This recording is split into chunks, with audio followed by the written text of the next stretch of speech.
Welcome back for another week of the Somebody Save Me podcast. We have a special guest today. Please skip this episode. We have one of the Westons here. Mr. Matt Weston, say hello to the fans, dude. Hello, everybody. We're having the other Weston at some point. Maybe we'll have him sing our song. We are not going to have another set of brothers on this show. I can only take one set at a time at this point in my life. I don't even know what he's doing here. He's here because we got him a good episode to watch. And I invited you in my home as well, too. That's true. We're in the Weston household today. And we're recording for episode 10 of season 3. Whisper. I do actually want our guest to be able to spill some things here before we get started, because last episode we did have Lex Luthor going through some electroshock therapy. So, Matt, you were telling me, though, off camera here, what exactly should Lionel have done instead? So, it seems like Lex Luthor is a product of MK Ultra from his father. Dude. And so, one of the hallmarks This is so good. of MK Ultra at first was electroshock therapy, inducing trauma, especially at a young age, and putting individuals into a dissociative state. They used to call it multiple personality disorder, but that's a little bit too true. The island so developed now they call it a dissociative state. So, listener, if you've ever driven your car and forgot how you got home, that's an example of it. And some people are more susceptible to it than others, where maybe it's an hour, but some people may lose whole days or whole weeks of their life by being in one of these states. So it sounds like that's what Lex Luthor's father did to him. But they changed it, though, from using electroshock therapy to using LSD and hallucinogenic drugs like that to be able to wipe somebody's slate clean, add whatever memories they wanted to, or instructions to them, or create other personalities for them, and then be able to switch on and off other personalities. And this is what we know about the MK Ultra program. But I will also, my favorite thing to say about it is that or a fun fact about it, I should say. My favorite fun fact. I love your fun facts. This is on par with like a little like Snickers in Halloween. What do you call those? The fun size? A little fun size treat for you is that one of the code names for MK Ultra was Project Artichoke, but another one was Project Bluebird. And what's Twitter? A little blue bird. Oh. It's just a mind control device, There it is. I was hoping you were going to say one of the code words was Luther, but I guess maybe that happens later on. Maybe we'll get there. Yeah, Lex. Yeah, maybe there's a code word Lex. Yes. MK Luthor. Ooh. I do feel bad for Lex because he's bald and his dad has a great head of hair. Dude, it's not fair. There it is. It's not fair. We're so happy you said that because we're in love with his hair. His hair looks incredible. glorious. It's like, wow. And apparently he was in his 50s during this time, so dude has luscious locks. And do you think then, Matt, that maybe Lionel holds that against Lex? Oh, that he doesn't have hair? Yes. It's like, maybe he's not my son because look at his head. And that could be the case because even when he was having hair, it was red, not even matching. He was That's a not his ginger. kid. That's not his boy. See? And I'm actually going to be believing that. I think Lionel has used now the baldness against him. Lionel has now gone through the MK Ultra on Lex, and it was a way to be able to erase the memories. Once again, it just happened to work out perfectly for him in every single way. Dude, this is a good theory. I love this shit. You have the narrative, what's in front of you, and then you have the subtext underneath. And I think this is what they were trying to show the audience with this whole Lex. Maybe Luthor, subtle, yeah, subliminal message. Electroshock therapy is that this is because everything's a symbol at the same time. Maybe this is what they were trying to show the masses. If the shoe this fits, storyline, If the shoe fits, I'm with it. I'm kind of with the MK Ultra thing. The good news is that Whisper doesn't tie into any of this. Why is it called Whisper? Because you have to be able to his pick ears, up the whisper. Come on, yes, man. Good question because that's going to bring up the fact we have everything's loud in this episode. It is actually. I could barely even watch it in my room. Everything was so loud the whole time. Unless you're training with Daddy, though, then you decide to have a whisper. I like how everything's work too. We gotta get to work. That's right. That's John Kent for you. But this is how we do things on the farm. Except he really even doesn't if work. you're blind, you're going to work. Yeah, it's true. That's how we used to be a country, you know. Yeah, remember how great the USA was. And now everybody wants universal basic income. Nobody wants to work. You know, Look how far we've come since, what was this, 2007? 2004. Yeah. Matt sounds like a real Adam right now. Ooh. I'm glad that we built this country the Matt way we would have. love Adam. Yeah, he would definitely hate Lana. So I'm glad that we're having him watch this Don't we episode. all hate Lana at this point? No, I don't hate Lana this episode. In fact, I hate Clark this episode. Yeah, we sure do. Also, Lana's quick recovery. We're going to have to talk about that. She had a shattered leg, 4 places. I brought this up. She would be in a crutch wheelchair scenario for at least 6 months. I mean, unless there was there a time She was gap? walking pretty good. There's no way. The Chloe Chronicles didn't say that there was. Was there a time gap? Let's see. I don't. This aired Oh, when? it's like Game of Thrones with time caps every episode. I wish there was a 10-year gap. That would be great if somehow there was a jump maybe into the future. The only thing Oh, we've got. well, you could watch the Superman movie and be like, oh, we got a big time gap right now. No. In between Oh, seasons or only a week something. apart in release. So that means that it's going to be a week apart for the storyline as well. I would assume so. All right. So Because if you don't see that break, because they follow those breaks usually with the timeline.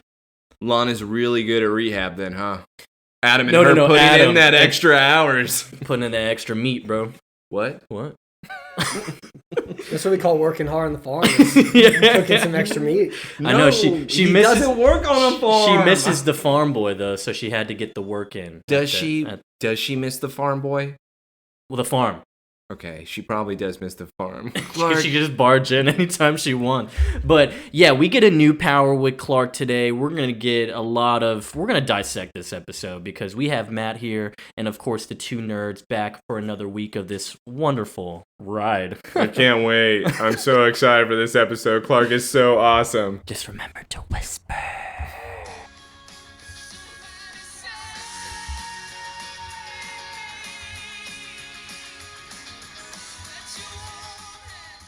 Oh yeah, we're gonna start off strong. We're at the jewelry store. We're starting off strong. The Smallville Jewelers. Clark is looking through the window. Who do you think he's shopping for? I think he's shopping for maybe Lana. Maybe he's looking at wedding rings at this point. Maybe he's just make-believing. But instead, his mom's birthday. This is inappropriate now. Yeah, I don't know. Do you buy your mom jewelry? Never have. Have you ever never done will. that? I don't think I've ever done that. I think maybe I bought my mom a charm from James Avery is what the most I've done when it comes to jewelry. But I'm certainly not going to go into a fancy jewelry store looking at necklaces. What the hell is this, Clark? Yeah, you buy jewelry for sex, not for love.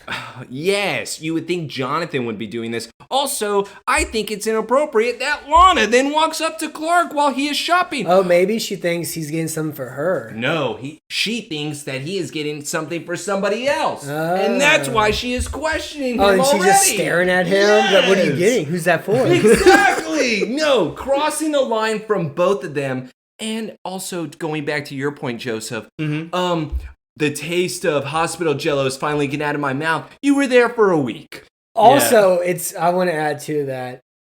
This also came after she met some guy named Adam. That's Yeah. right. So she meets a guy named Adam in physical therapy, and all of a sudden she has a taste of hospital jello in her mouth she can't get rid of. Ooh. I don't think that was hospital jello. And to your It sounds point, like Adam needs to see a urologist. He was dehydrated last That's what I episode, mean. dude. He was having like IVs in no explanation. He's like, I just get dehydrated from time to time. He's sitting in a hospital bed she with an did IV go inside. and visit him. So Yeah. that would mean that she's been there quite a bit. Dude. She left him dry. She's and like out. feeding him and then feeding herself something. It's obviously not the jello. I think she's swallowing something else. No, Hell yeah, inappropriate. brother. Hell yeah, brother.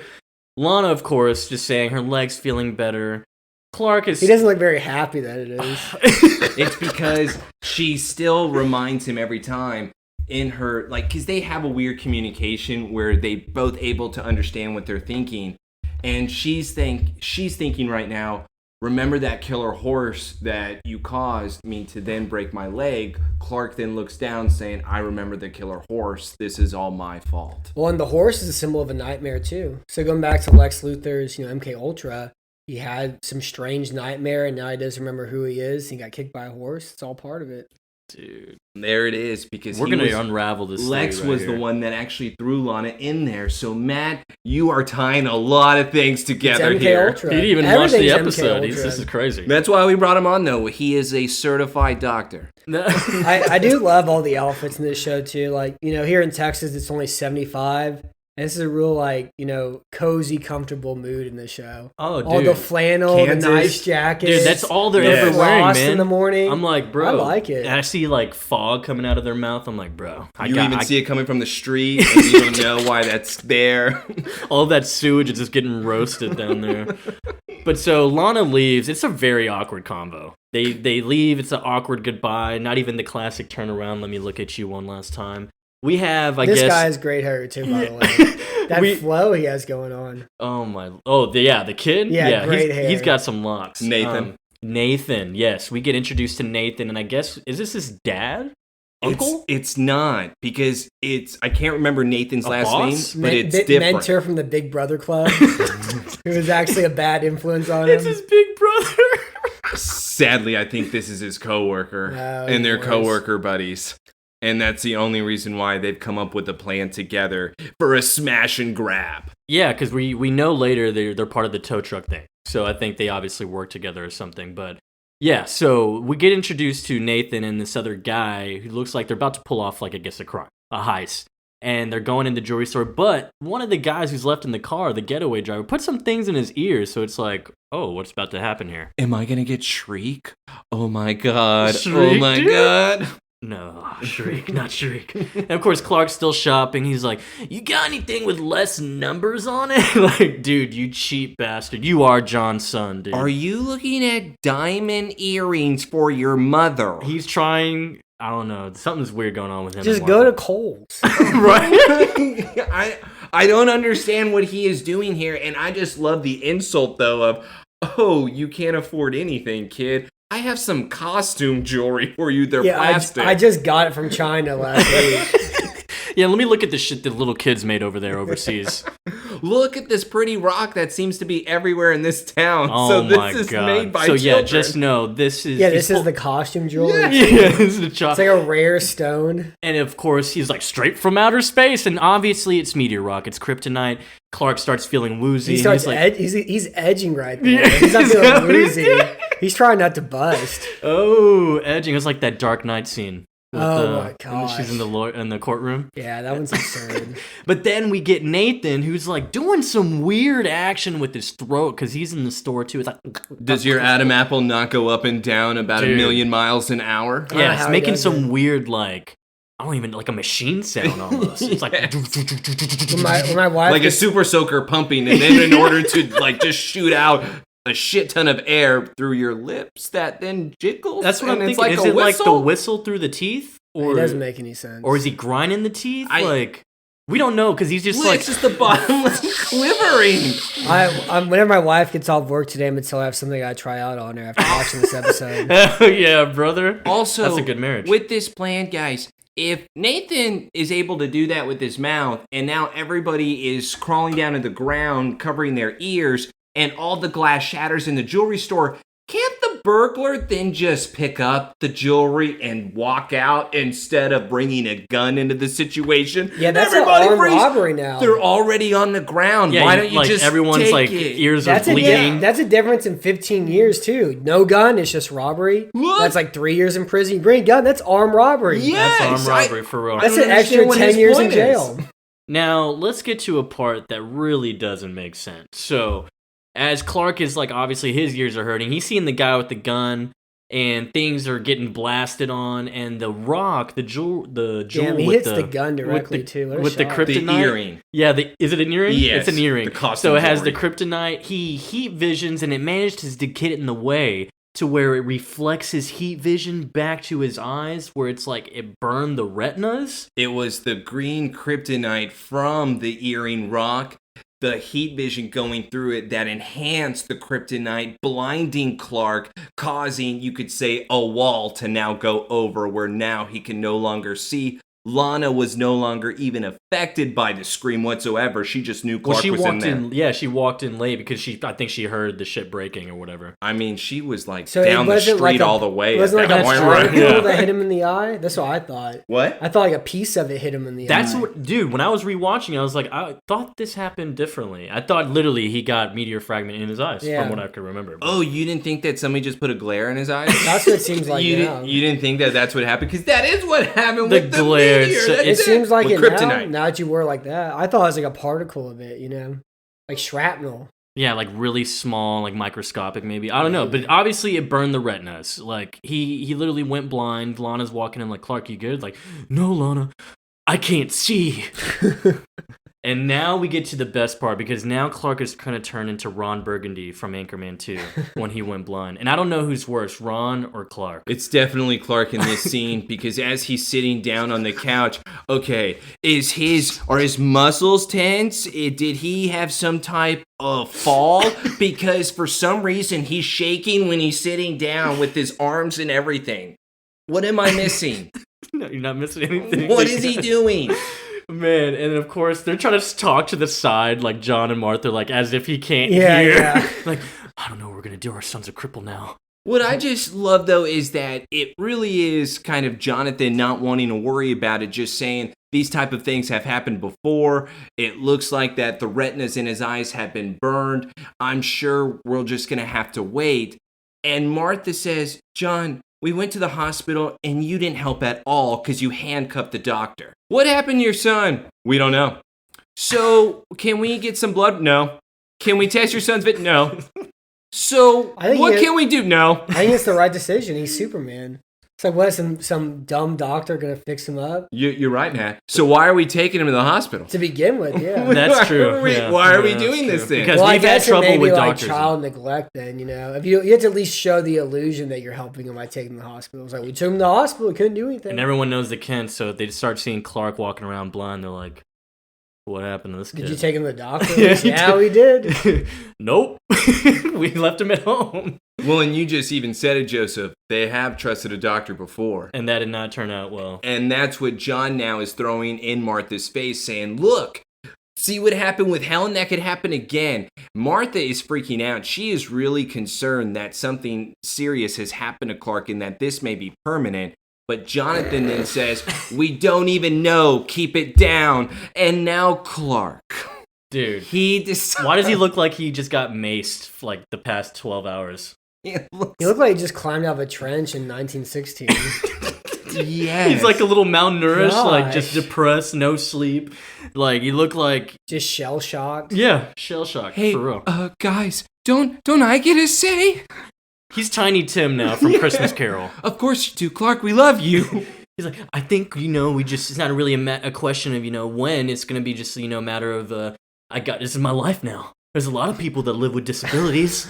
Sweetheart, this could be permanent. I would just be crying if I was just all of a sudden blind. I would not be like, a lot of people are blind. I guess I'll be blind too. But he's like smiling as if this is like a getting over thing. It's like he's having an epiphany. Yeah. It's weird. Like he's reached some level of life that he's just transcended to. And it's like, wow, I get it now. Maybe he's excited to be disabled for the attention he's about to get too. He's like, I want the attention. Oh, no, dude, I'd be right there with you. But he actually hates the attention, especially from the girl he loves. Hold on. I'm actually going to go with Matt's theory on this because Clark does mention to his parents, what's the worst thing that could happen? That I could maybe walk through a wall at school?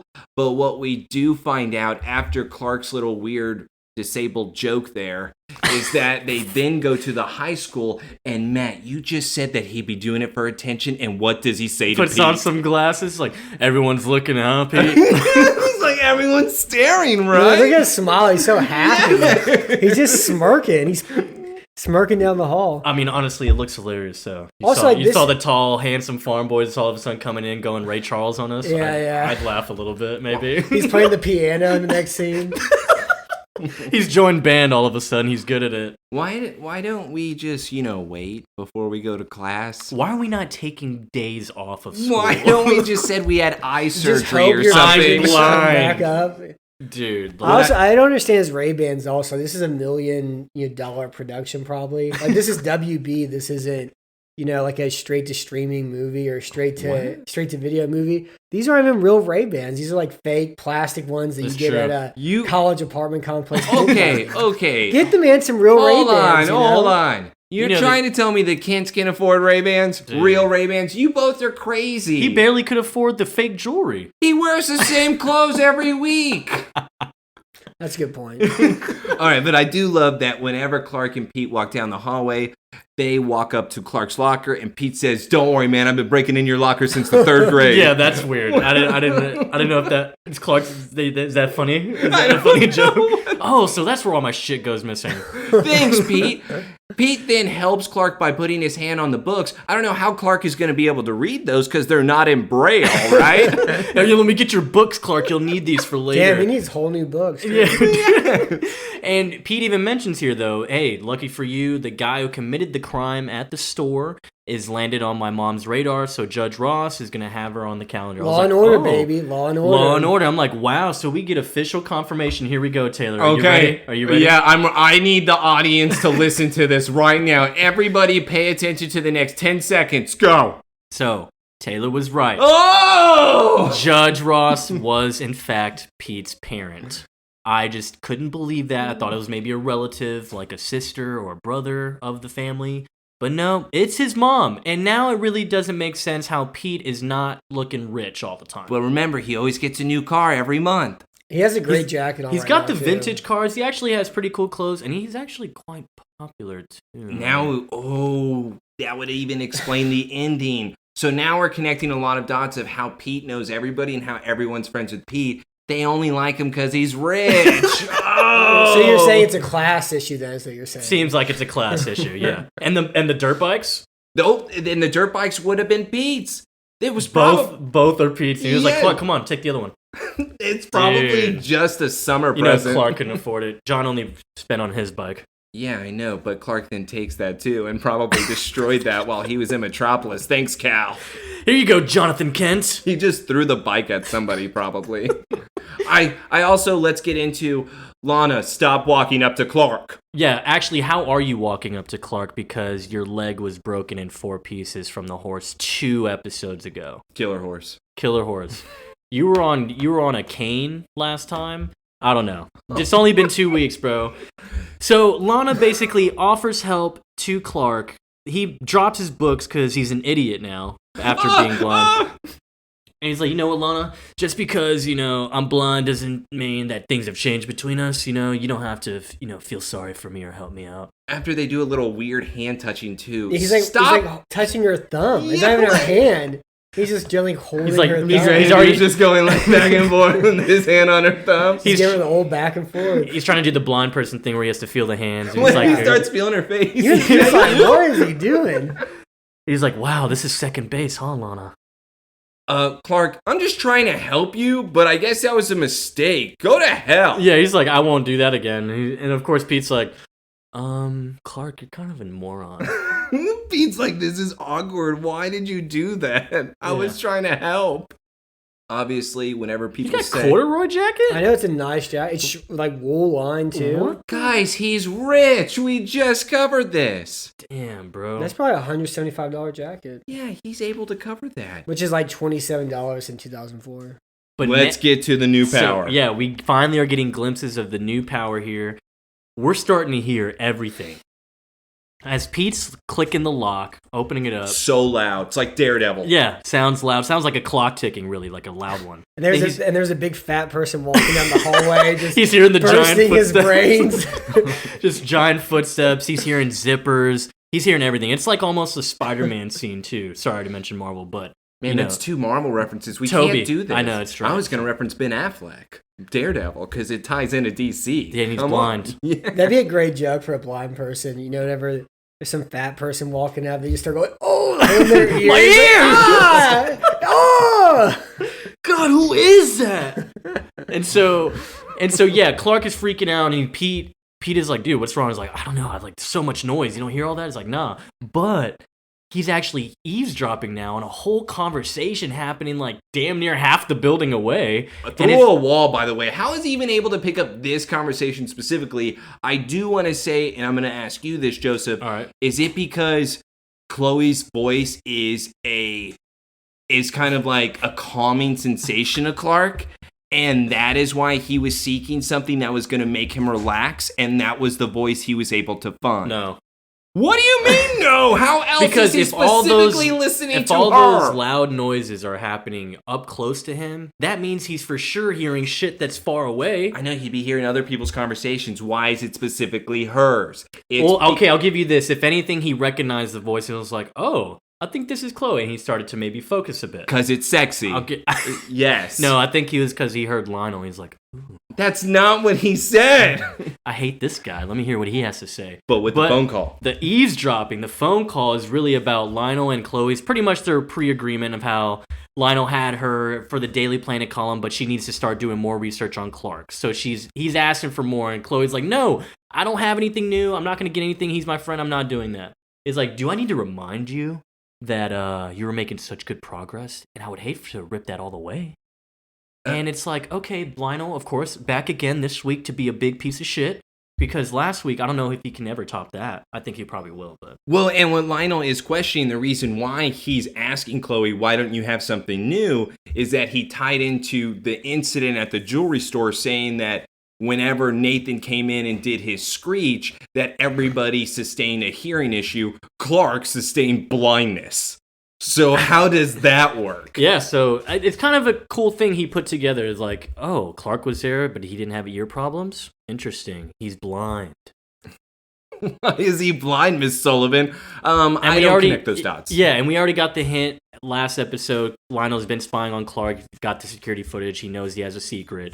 And, of course, what is he even mentioned to about Lex? Well, he mentions to her, stay away from Lex right now. He's a little fragile. He's just on a shell of himself on the outside, but on the inside, he's still a person in pain. Yeah. And that is why with Chloe saying, oh, you mean whatever's left of the guy? And Lionel then says, I find that very offensive. I love him. He had serious problems. That is my son. He's going to have a great job here sharpening pencils. Oh, dope. It's more like he said, leave him alone. He has his toothpaste. Yeah, he's fine. Yeah, it's his little play place. Okay, I'm giving him a nice, sweet job. He's just going to be in the office, sharpening pencils, nothing more. I gave him a Play-Doh playset. What else does he want? Yeah, and so, of course, Clark is like, whoa. Whoa, take me home, Pete, now! And then, of course, the bell rings, and that's when the convo is interrupted. He stops listening, and he's like, dude, what is happening? My man's just going nuts. He's like, dude, there's so much noise. And yeah, so Pete has to guide him through the hallway. And of course, we see that it's a student. Nathan is a student here. And of course, he's a student. How is he a student? Of course he's a student. I thought he was working a full-time job that we find out. As a tow truck driver, too. Yeah, you have to get a license for that. Yeah. Oh, no, they've been driving since freshman year.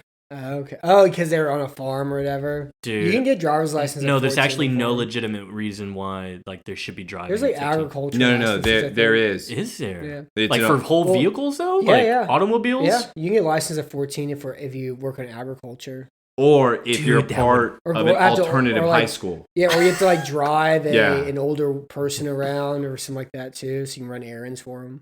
Yeah, but you would have to get that type of permission. That would have to be obviously approved. The people in this town are not helping old people. They're murdering old people, but they're not going to be helping them. Did you see the sign on the wall in the high school? It said, join the murder, let's go crows. It's all just subliminal messaging in this high school, you know? It really is. And AHS would only do that. I was going to say, only at a troubled school would they be doing this. Are they the scarecrows or the crows? They're just the crows. It's tough. It's a terrible mascot. Good call. And yeah, so we noticed that Nathan is a student. Mascot. Join the murder, caw. Dude, remember the mascot episode? My God, it was some ugly girl. She ends up being hot and she starts killing dudes. Oh, really? It was dope. Isn't that what everyone does? Yeah.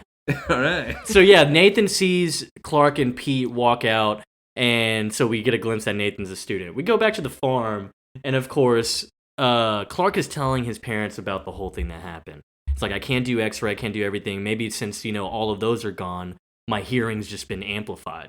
And Martha even mentions maybe your body is trying to compensate for these things. I just hope that it goes away soon. Clark, you're acting like a bitch. Dude, honestly, bro, if that was the case, like, if he's hearing such things like that, bro, I'd be trying to utilize this. Like, I wouldn't even be freaking out that much. We've already What would you use it for? Like, if you had supersonic hearing, what would you try to go hear, What would you try to be listening to? Oh, I would be listening to everything, bro. Well, for example, Definitely Chloe. I was going to say, now that you know little tidbits of what people, even Lex, when Lex is on the phone and you decide not to trust him, remember when he just says, oh, Clark, I gotta go. Now you can really figure these things out. Clark has a step once again on everybody. And if anything, this would help him with, like, guiding himself everywhere, Maybe like, it'll help him with the women. Yeah, I'm ready for the scene where he's just sitting outside the women's locker room. And they're like, Clark, what are you doing out here? It's like, I'm lost. Yeah, I'm blind. He's like, he comes out of focus because he was hearing, like, something else.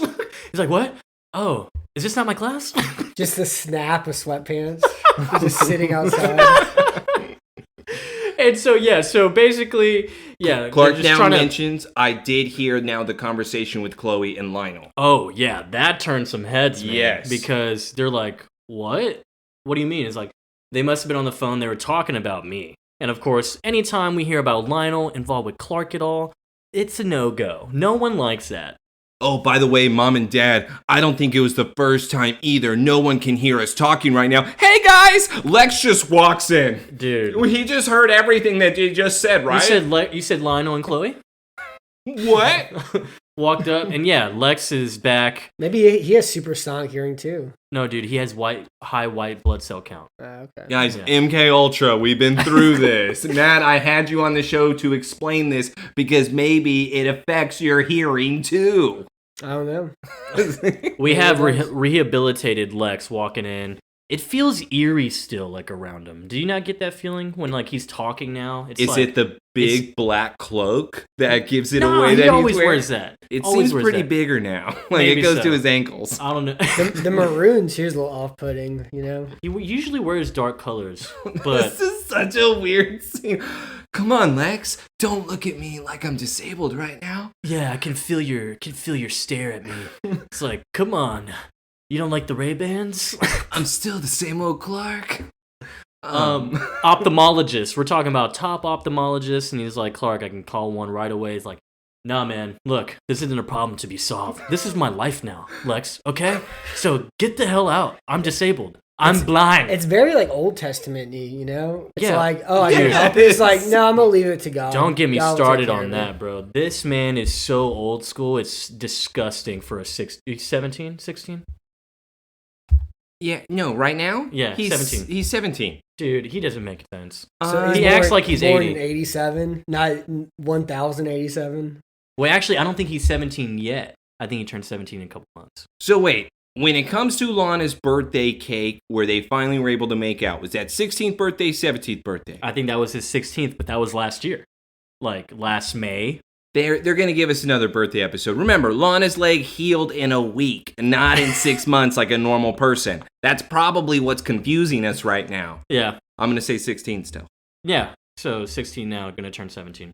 But what I love is that Clark even tells Lex, come on, man, I can hear it in your voice. You're just looking at me like I'm not a normal person. I really would not like to focus on this, Lex. So can we talk about something else? You know, Clark, back in the day, when I had to overcome my own demons, I decided to get some help, and I decided to put all the things in the past and to work with my daddy. Gotta prove my worth. That's how I got over it. And I'm bald, so I'm pretty much better than everyone.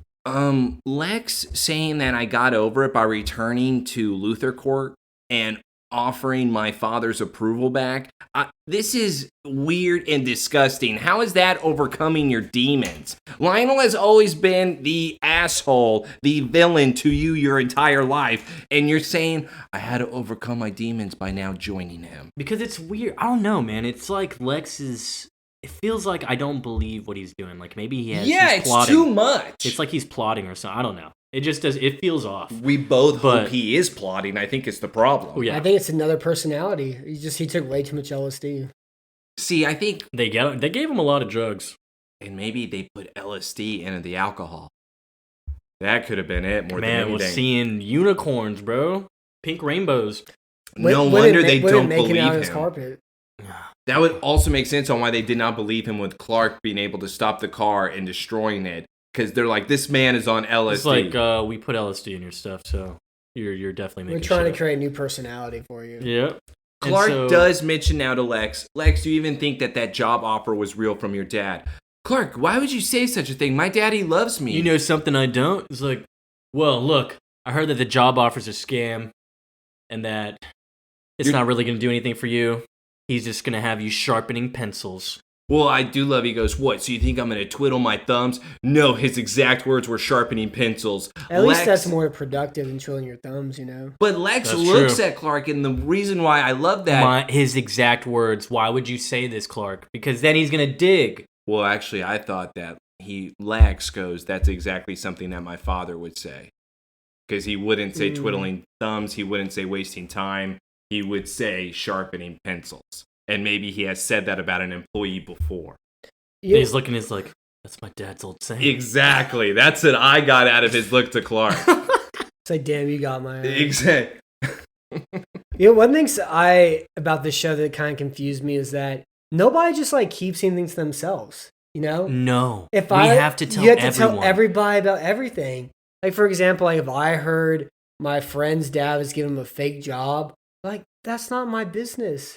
Fine. Right. He can work the fake job. Like, wouldn't you be more concerned about the Chloe and you thing? Yeah, and maybe by learning how to, maybe sharpening pencils is a metaphor. He learns how to do invoices and then can do the next thing. Maybe it's not my business at all. Everything in this episode is, I heard this thing, I gotta go tell everybody about it. It's so true, though, and you know that. Are you trying to say that they jump to conclusions too fast, Matt? No. That does not sound like Smallville to me. I'm not saying that. I'm saying that they just gotta tell everybody everything. He's being sarcastic because, dude, it's it's exactly what it is. Because Clark, that's why we have nominated him in the past as the villain. Dude, he's a gossip girl. Lana got kissed by Clark for the first time. She was bragging about it to everyone. She bragged about her love letters at the cemetery. Yeah, that's true too. Also, Lex was telling a secret to the inmates. And all of the sheriffs and deputies know that this is Clark's town. That's right. So that's not even a secret that he saves the day, because everyone knows. Clark's the sheriff in this town. He's actually the full authority, so... What we do get now at the Kent house is that Martha and John are talking, and Clark is, of course, eavesdropping. That was a good listen there. Through the house, through the drywall, through the framing, across the street. He's getting better. He's getting good at it. He's getting good. I like that John walks in the house going, Martha, I'm so tired. I just need to take a breath. I'm good. He's like, you need help. We're barely making ends meet. You need to hire someone. Dude. Hold on. They're always doing something. Hold on. Is he farming? What's making him so exhausted? Guys, we have other problems to talk about. So, Lex was able to help them with the farm. That's right. In order to get them back on their feet so we could say that they started out back to even. How are they once again in the hole? How are they once again behind? I won't say in the hole. She does say we're making ends meet. You need to hire someone to help you so you can get more production. Says barely. Yeah. So what do you mean barely? We need another Earl. No, Martha needs to get back in the kitchen and make her damn pies. We need some more goods, woman. Is she working? She was working for Lionel at one point. Until he gave her a watch. Yeah, he's a weirdo. Well, it was I want to have sex with you watch. So I don't know if it's that big of a weird move to make. I do want to, though, say John says, no, I'm fine. I can do this all myself. Martha, don't you dare think about hiring anybody. But Martha is standing by this, saying you can't even catch your breath. I haven't seen this Martha in a while. Really putting her foot down, You know what, Martha? What are you even doing over there? Yeah.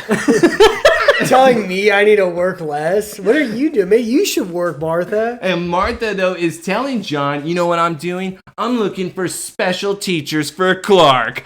Martha, it's been a fucking day! Well, I mean, he wouldn't need a special He's Superman. teacher. I bet he'll figure it out. And you know what? Clark's just listening over in the bar, and he's just like, damn it, we're poor again. I just like... What a bad time to lose my eyes. Well, how long are we going to wait, Jonathan? Until when? Until his life has changed and so has yours. Yeah, your life is changing, so is his. Y'all need to learn to stop being supermen and get help when you need it. And Clark looks like one of the dinosaurs in Jurassic Park too. And he listens, he's like, He's like making the turn Yeah, like yeah. a dog. He's like, huh? tree? Huh? Poor? Help? No new jackets?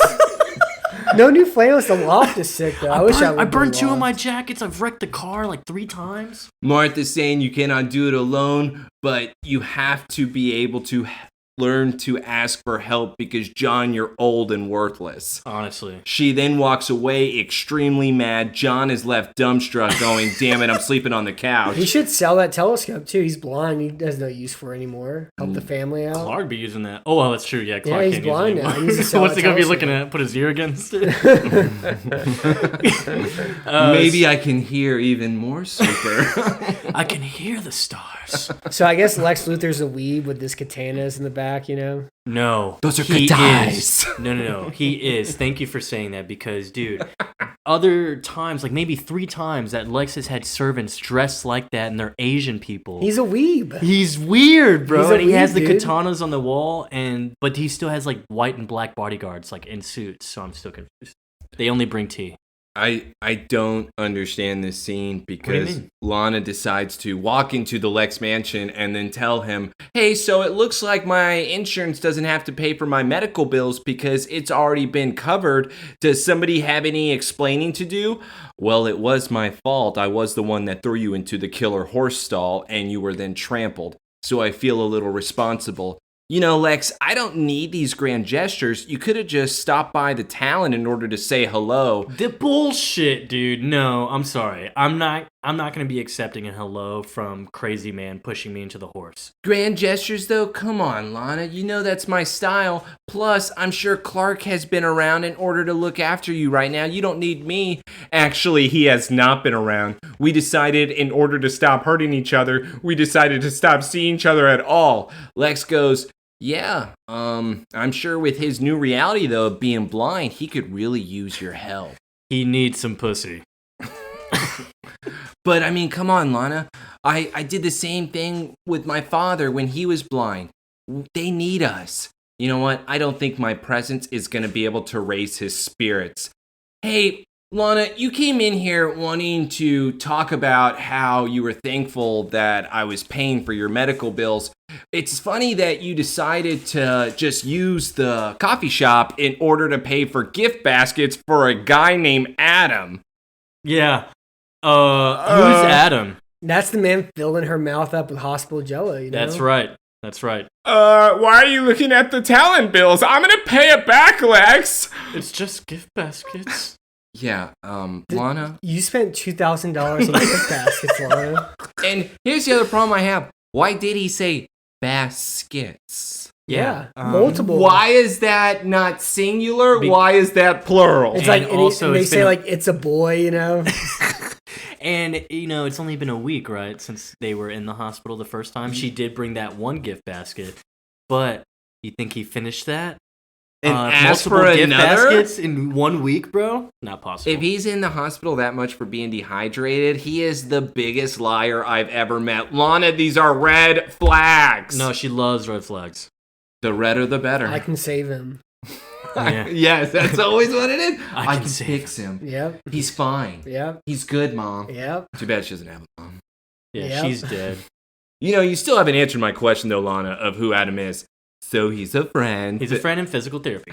I met him. He Oh, must yeah, be some... physical therapy. That's right. PT, baby. Yeah. He must have made quite the impression on you. Oh, well, he did. Giggle. Don't be a stranger, Lex. And she decides to leave. Lex then goes back to looking at the talent sheet saying, I love high school gossip. And now we cut back Because to Lex the... is supposed to be like 22, He's 23 supposed years to be old. past this. Like, Really? Yes, and he calls all these people his friends.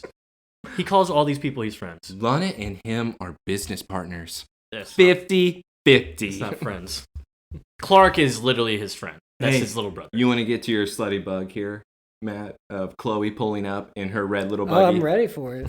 Dude, yeah, we have Chloe here pulling What up. is he doing right now? Yeah, Somebody we need to answer. understand what Clark's doing here because we're Going back at in the a barn. circle. Last time we saw him, he was wearing a red flannel. He was up at the top eavesdropping on his parents. Now we're back downstairs, completely new outfit of the barn, and he's just standing there. He's not even at the desk or counter. And I thought maybe he was waiting on Chloe because he called her, but no, he didn't call her. It's an So what is he unannounced. standing there for? What is he doing? Chloe walks in and is just like, what the fuck are you doing? Like the way she walks in, like, okay, yeah, sorry, Clark, I haven't been able to come see you, but blah, blah, blah. It's like, come on, you didn't come out all the way over here to check out some blind guy. You're right, because I don't care. I actually came looking for Pete. I'm actually on a mission. Where's Pete at? Did Joseph, you go to his house? Yeah, why? I mean, all right, so I do have a problem here, guys, because What? I need somebody to answer something about my woman. Now, this has been 9 years of her on a torch. Now, she said she is looking for Pete for what reason? The Daily Planet article is what she says she needs Pete to help her out with. What is that article about that she needs Pete for? when I heard that too, I was like, is she digging for more Clark info? Is that what you think this is? I That honestly she is think she was going gonna use desperate Pete. mode with this? I think she That's was gonna- okay. I put in my notes, I go, that was one theory. My other theory was it was a dating article. And she needed his opinion. Pete's on a it. dry spell, dude. Are we sure? Not after Actually, this. maybe he's been booed up. We haven't seen him. We a haven't, lot. yeah.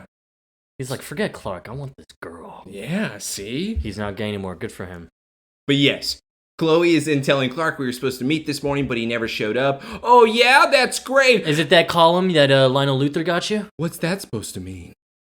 Well, I know you.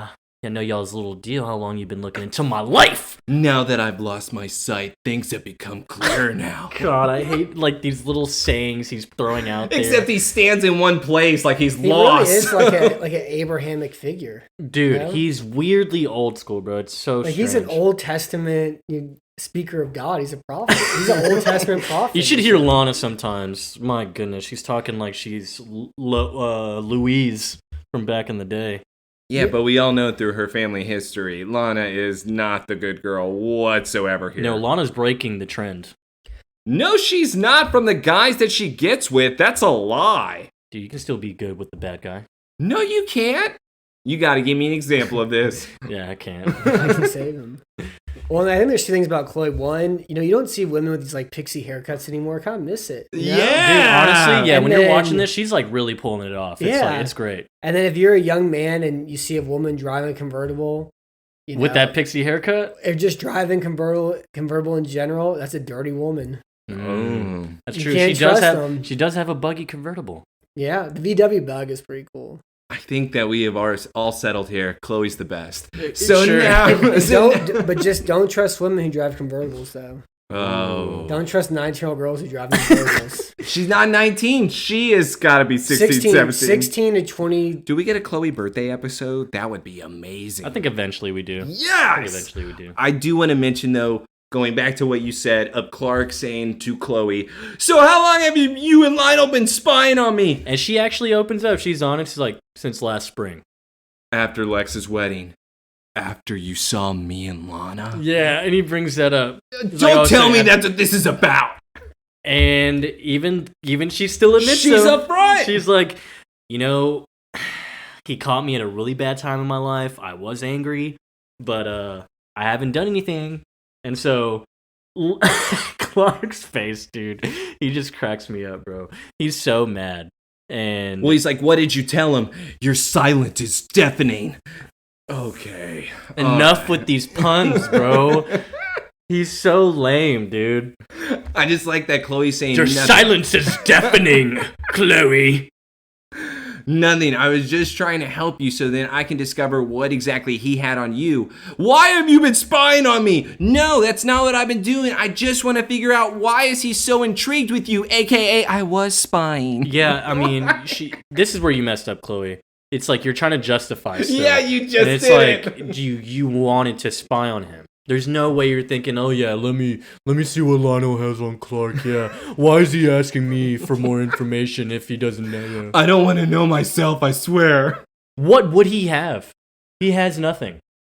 No, Lionel does have a little bit of things, I thought. Oh, the blind thing. Yeah, remember in his office during the kidnapping and the kryptonite of even the folder of them seeing what he was able to do because he burned it. And remember the ashes he was able to find. I think that Lionel has ideas. He's still not able to put it all together, and that's why he's wanting Chloe to do the dirty work. Yeah.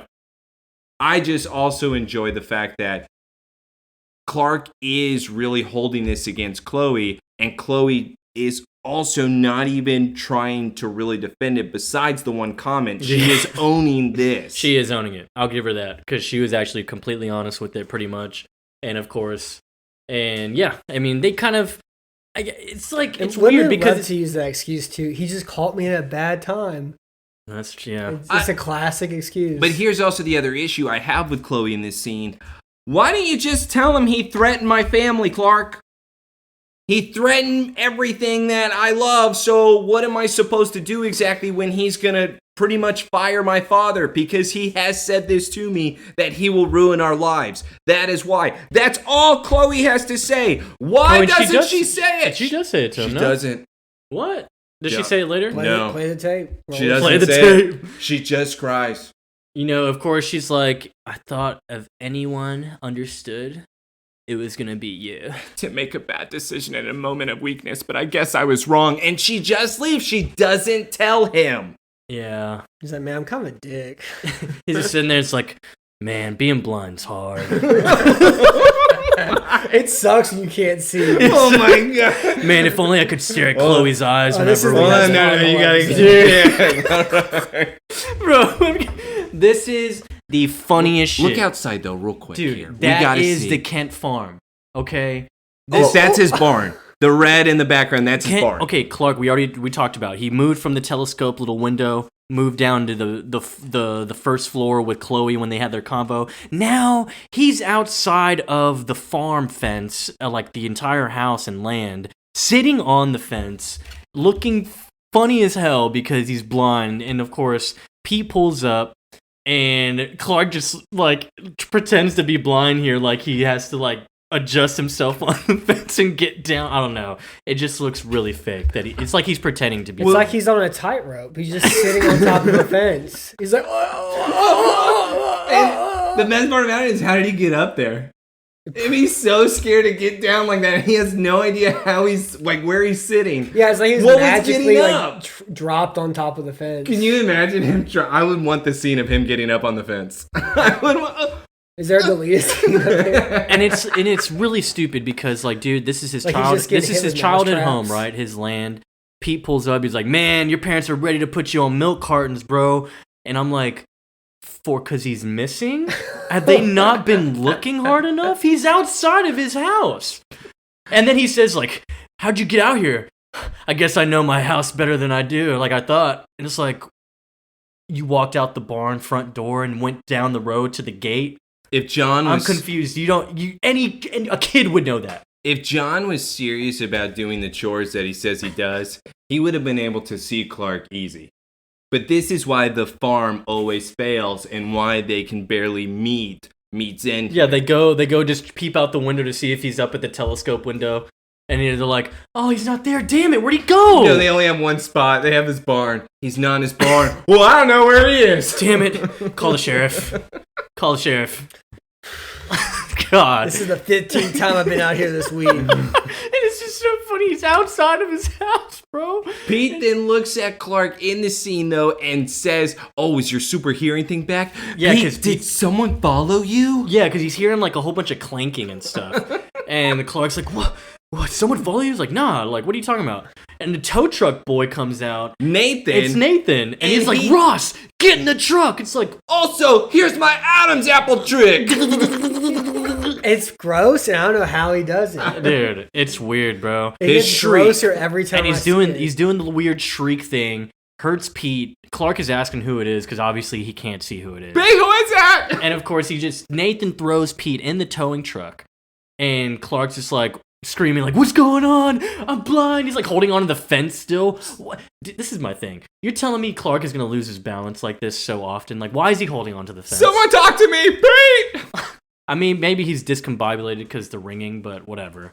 And so after that, Sheriff Adams pulls up because obviously they reported that Pete is been kidnapped, and of course it's they're trying to make a connection between, I guess, the robbery somehow. Yeah, and they're saying that it was the same truck, the same sound that Clark was able to hear because everyone seems to have a hearing problem, saying they heard a shriek is what my guess is. Sheriff Adams then says, no, there's no connection whatsoever. Wow, 2 yells in like 2 days. Hold on, Did you say the witness was a white boy? No, I don't believe this. Kidnapped the black guy. She's already done with the case. Oh my God. There's nothing we can do. Sorry, but right now this is just ear witness testimony. Don't call me again, dumbass. Blind boy's not going to help at all with this. Okay, he didn't see anything. And then John is about to lose his patience. Oh, that's who the other guy was, Masterson. They keep calling him Masterson. Yeah, Mr. Masterson.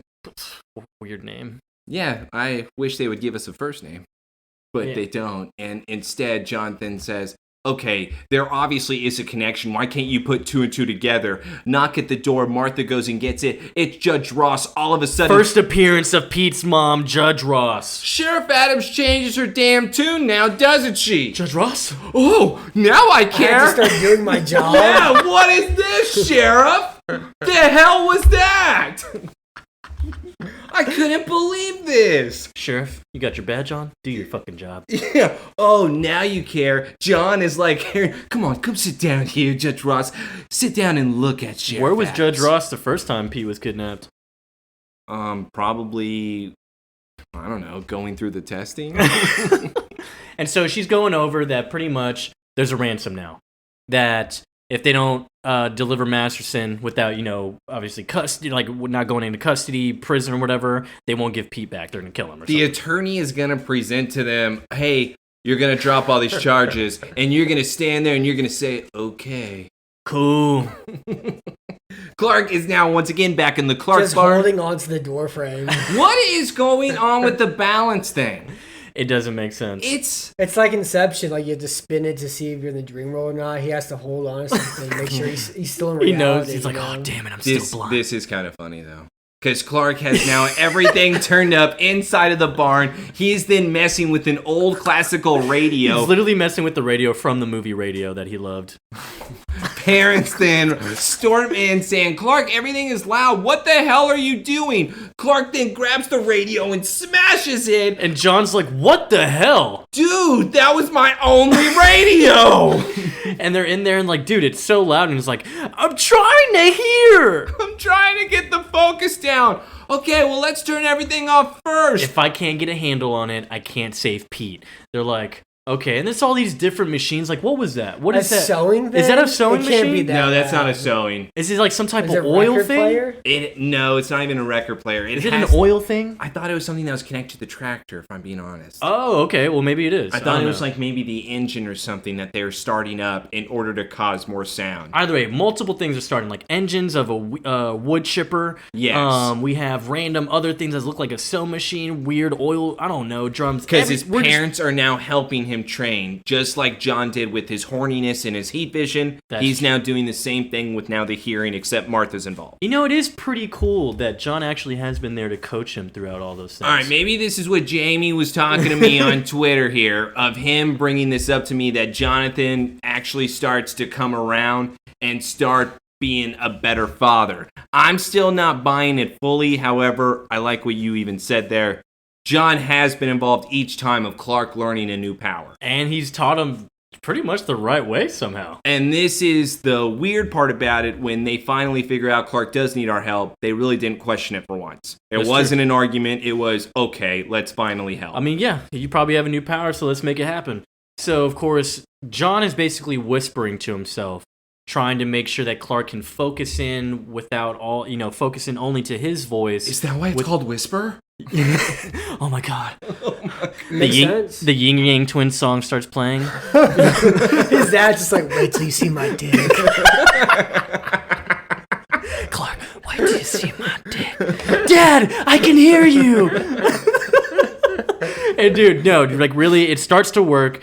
And Clark is starting to focus. He's like, whoa, I can hear Dad. I can hear him a little bit. But then little things start to mess up, like something drops, and it still is too much noise for him. Like he doesn't know how to drown certain things out, like to level it out where he's not hurting himself. Dad, we got this. Let's keep going. Do it again.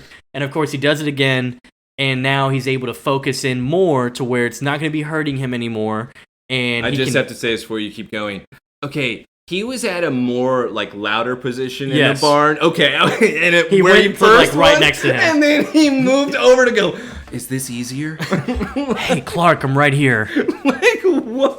This isn't helping him now, John. Yeah, but it manages to work, and he's happy about it. He can solely focus, hear him clearly, and he's like, "Damn, this really just shows how good it is to be a dad." He's like so proud of him. He's like, "Yes, Clark, yeah, you're doing it, buddy. you blind son of a bitch." No. On the next scene here, this isn't orange juice, Matt. We have Lex pouring himself a screwdriver. Because that's what rich people do. 23, right? Yes. Obviously, we have seen this before. He's always drinking. That's why he doesn't fill it up to the top. He can't take that much alcohol this early in the morning, only half a glass. That's true. Medication. The door does open, however, and we have Lionel now storming God. in. This is a great scene, Joseph. What do you mean? I was just about to take a meeting, Lex. What was needing to be rushed over here? What is going on? I just wanted to let you know, Dad. I heard you've been talking smack. I heard you've been saying things about me, and that what you've offered me is not what I should believe. Yeah. Explain that. Dad! He looks like a werewolf. Lionel? Yeah, he looks like a werewolf. Dude. He does. I do want to say, though, this scene is obviously us kind of shortening it because it's disgusting that Lex is truly like you just spreading gossip around Dad. Yeah, and he actually ends up, well, Lionel's obviously just playing the act of, I don't know what you're talking about. What do you mean? Like, I love you. Your job is for real. What is my job? To sharpen pencils! And so that's when Lionel's like, I said that. He's obviously connecting the dots like, I said that earlier. He sighs like, I gotta deal with this shit again. He's like, dude, we were making such good progress. Lex storms to the couch. I also understand how he has a jar of pomegranates on his desk. Was that what it was? It's pomegranates. Like, it looked like, I was like, those aren't apples. Those are pomegranates. beets. It's insane. That's how manly Lex is. That dude, he has like, I think he was like the mineral water guy before mineral water was so popular. Oh, he's like a goop person? Yeah, he's like always having those. He has fancy little bottles of water. And crystals and stuff. Yeah, he always has fruit there, always has something pomegranates, though. Yeah. Are you jealous of the pomegranate? I've never been able to eat a pomegranate. It doesn't make any sense. You know why? Because you're not Lex Luthor and you don't have a high white blood cell count. You're That's sure? why. And that's weird because that jar is normally not pomegranates either. No, I've seen apples in there. I was gonna say I think I've seen oranges in there before you should keep too. track of that for me. What fruit is involved, is in and the if bowl. it gets weirder and weirder as the seasons keep going. I don't know if you get Had some dragon fruit. next Yeah, episode. That'd be interesting Some because Tangelos. he has switched out that little pot like quite often. Who knows? Maybe he'll then go to vegetables if we're lucky, right, guys? Right? Hey, no, it should be a bunch of artichokes for MK Ultra. Yeah, dude. That would be great. What if he thought he was eating fruit and it was also just artichoke? Yeah, just a whole bunch of cucumbers. Just glass. Yeah. He's just eating raw glass. It's like, Lex, are you okay? He's just bleeding everywhere. What? It's like bleeding. God. Or it's Clark's in there blind, just eating the bowl. What's that crunching, Lex? What is that? What? I figured out my powers, Clark. I'm good. White blood cell count. What Lex does say to Lionel is, Dad, do you think you can really just storm me into an office and then just forget about me? Oh my God, son. I love you. But, you've screwed up in the past, and that's why I have talked shit behind your back. But I'm at least telling to your face, so why don't you just get over it? Yeah, and Lex is like... This is not an endearing speech. But then Lex even drops, like, unless my source was wrong. on what I'm saying to you. It's like, dude. He just wants to tell his daddy everything. And you know what, Lex? Whoever your source is, they obviously have told you something that has brought a wedge between us. And you know what I call that? Treachery. But when I talk shit about you behind your back, that's not treachery. That's right. That's father-son love. Mm-hmm. Tough love. What the hell? This is Lionel. And Lex... We know Lionel's tricks, bro. Lex might as well just say, it was Chloe. It was Chloe. Because he said, who were you talking to? No. It was Clark. Clark told him. The problem is, with Lex saying, who do you think you were talking to, means that Lionel only said that to one person, Chloe. Well, yeah, he's connecting like, oh, it has to be only her. Because if you're even saying that, that means that Lex threw Clark under the bus then. Yeah, well, he kind of is, because Clark is the one that told Lex, but yeah, Lionel is thinking Chloe. He thinks that he is throwing Clark under the bus, right? Yeah, go talk to Clark then, Daddy. Unless my source, Clark, is wrong. He's a gossip girl. This is Gossip Girl. Superman, like superhero Gossip Girl. Funny that you mentioned that, because Joseph and I have been talking about after we complete Smallville, we're probably going to do Gossip Girl. But let's get back to the scene here. Nope. You're missing the wrong Weston for that. Yeah, exactly. Let's go to the Smallville street, where now we have John and Clark pulling up. And I know you want this one, dude. Oh my God, this is the best scene in the whole episode. John gets out, says, hey, Clark, I gotta go get me an update. I don't know what that means exactly. He probably should have said, I'm gonna get me a coffee. Walks inside, where then Clark says, oh, Dad, you're getting back in the truck? That was fast. What do you mean, Clark? He doesn't have super speed. But also with Lana even doing that, like, why? He just pulled up. Okay. And she just hops in. Hold on. You want theory time right now? Sure. What's the theory on Guys, that? the Kents are butting into his son's relationship non-stop these past few episodes. Martha called her ahead of time, like, hey, John's on the way. Talk to Clark. Oh my God, yes, I do. I really believe that is what is happening, because even Lana says, oh, your dad said that you were out here. Lana, you were waiting on the street, for God's sakes, for how quick you got in. You're like, this was all planned. Like, where is he? This is so that they could talk, because his parents believe that Clark needs someone in his life, and Clark is the only one who is like, no, girls have cooties. Yeah, just like, my son needs to get laid. All right. Okay, those 3 months, we don't know what he was doing, Lana, but he was beating women. So he needs to get some. He was assaulting women. Sorry, not beating. He was just like assaulting them in weird ways. He just grabbed them by the wrist and said, get out of my face, I hate your kissing.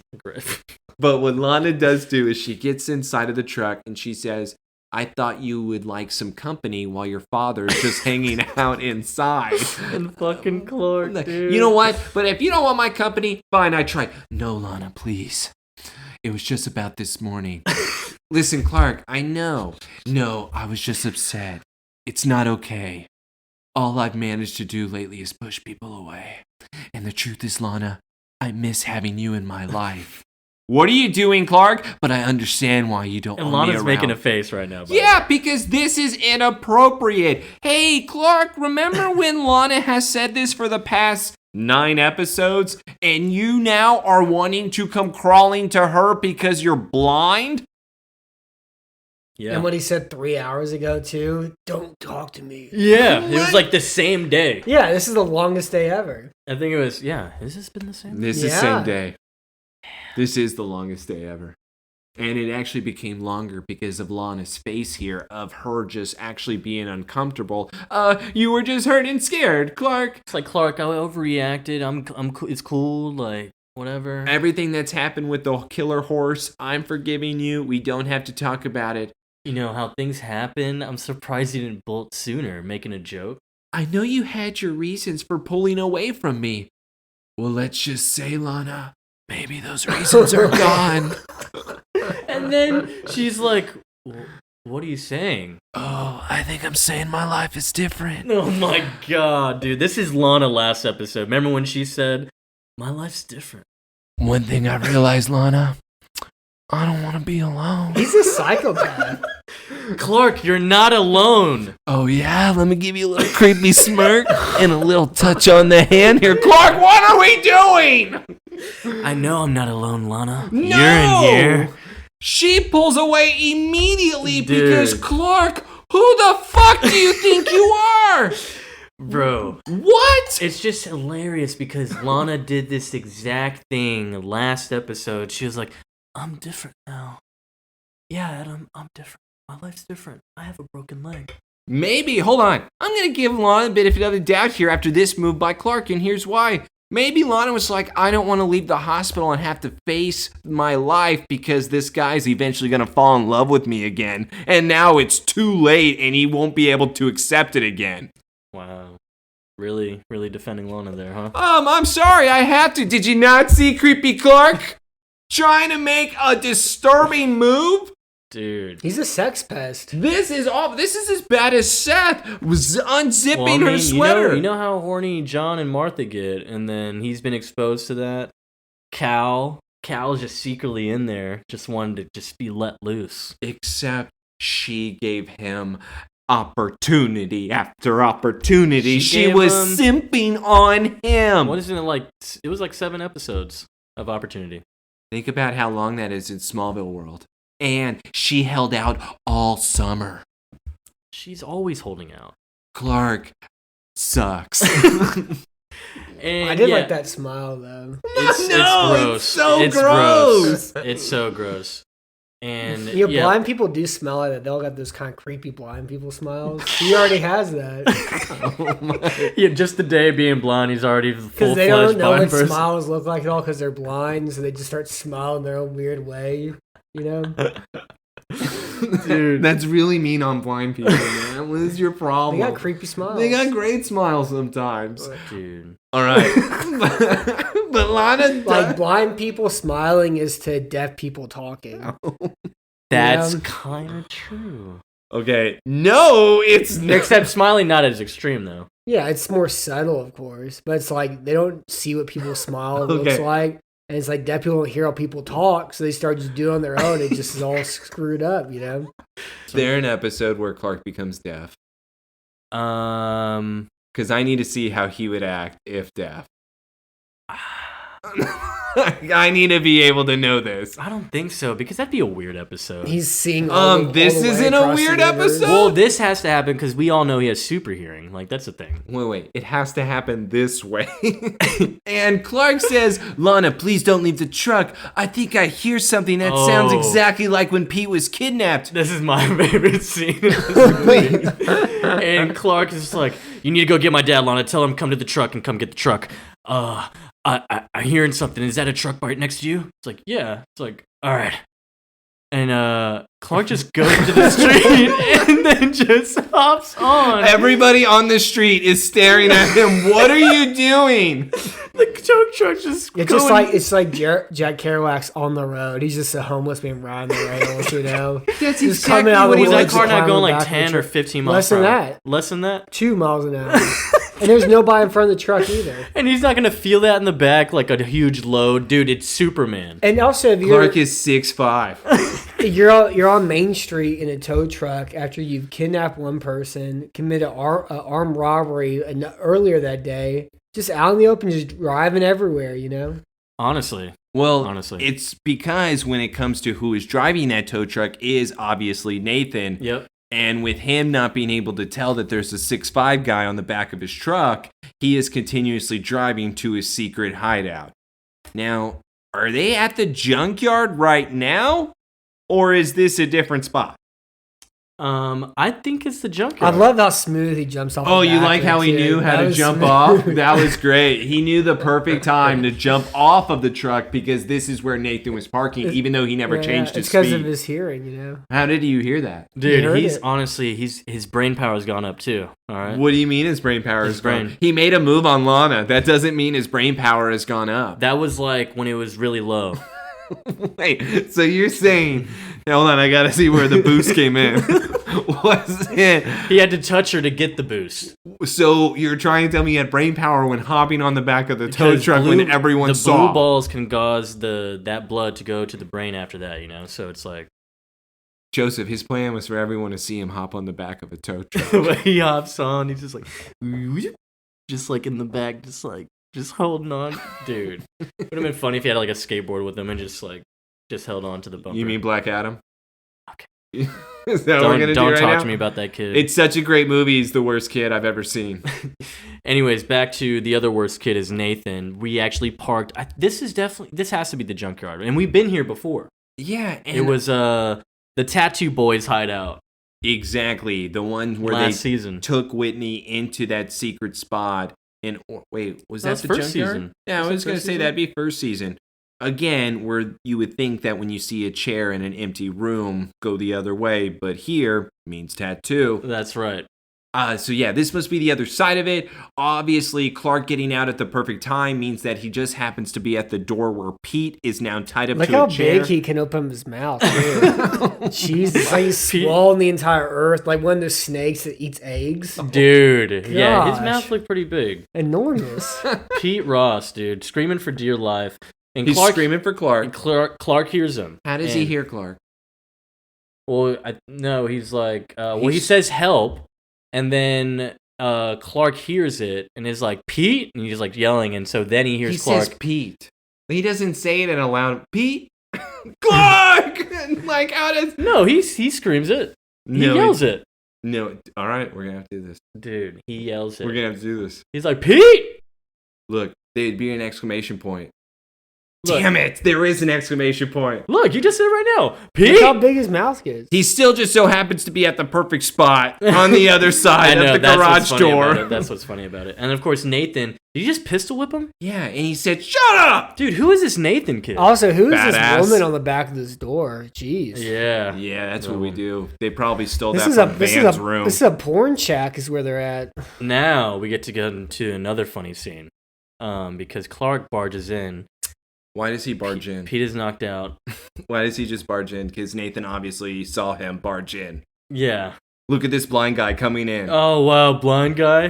He's like, hey, blind guy, take a bit of this. And he gets the blowtorch. No, Joseph. He says, "Hey, Clark, let me help you." And he blows it all in order to heal Clark's disability, where now Clark is able to magically see. He helps Clark. How's that blood, man? That's his plan. Dude, I need to know what I didn't. And also, he's the He wants great. to help him. He's the greatest optometrist in the world too. No Dude. doctors could help him. Nobody could fix him. But the butane torch is all he needs. Is a great optometrist. It burned off the wall. Yeah, That like a was crust blocked, of yes. like kryptonite glare, I guess. Whatever, Yes. the little coating. But look, dude, the thing is, something happened to Clark, right? And he went blind. And then, so you're just going to assume this kid is blind, right? Your plan is to get the blowtorch and put it against his eyes. He's blind. Joseph, the worst part is he hasn't even put it against his eyes. Otherwise, the Ray-Bans would have been ruined. Yeah, he actually knocks off. knocks him off. Why does he even knock off the Ray-Bans? It's like he knows. Oh, this is about to not hurt Clark. Exactly. It's just no matter whatever Nathan did, it was never to actually cause harm to him because he also has a screaming ability that's able to cause harm to Clark. Yeah, that would, and he's used that earlier. And it would have been able to solve all the problems. Instead, we have to help Clark. We have to help him out. I don't know what happened there with the writing. When I watched this too the first time, I had no idea what happened. And I was like, oh, I guess he's not blind anymore. Dude, you I had got no me. clue. 'Cause- And then now after seeing this a second time and conversing with YouTube about it, I was like, I guess he's not blind anymore. It doesn't make any sense. It doesn't. No, not at all. It's just like you said, a butane torch A to the butane eyes. torch and a filthy porn shack is what he needed to be able to see. And no again. fake Ray-Bans. He couldn't do No, those. He couldn't do it no. with them on. He had to take them off. I hope he gets those sunglasses back, though. I do want to also say, when it comes to Clark being able to then have this, I was really hoping that in order for his eyes to heal, he had to like look up at the sun or something. We figured out that that's where his powers Is that have what been it coming is? from. Like it's like you have to look up at the sun. I or- was hoping that's what it would be tying into. The blowtorch thing and the butane, I have no idea how that goes hand in hand. But I was really hoping that the sun would be able to heal him in this case. And he would be looking up. Because for some reason, none of the Kents thought of this, even though Jonathan did help figure out where the powers come from. So once again, the Kents don't come up with the perfect plan. They come up with the worst plans. And that involves jumping on the back of the truck. We love plans here. Yes. Especially this season. This is definitely jotted down because this has to be a nominee. We didn't even get an explanation on Nathan's power, right? No, we have nothing. Just that an Adam's apple can go up and down extremely fast. I wonder if And women love him. Well, yeah, if your Adam's apple can do that. You want to see a party trick? And his lips quivering like that. I just don't understand why you didn't use it against Clark. Oh. It would have been a lot easier. Oh, yeah. He would have He's won. even more sensitive to it. Yeah. Just do your trick again. Yeah. We've seen that it worked when you went and kidnapped Pete. So what are we losing here? The best laid plans, you know. But I do want to get back now to the Kent farm where they are now discussing how Clark seems to have drunk guy vision. And he's able to see about 2-3 of everything. It's extremely foggy. His parents then tell him, oh, well, what about your other abilities?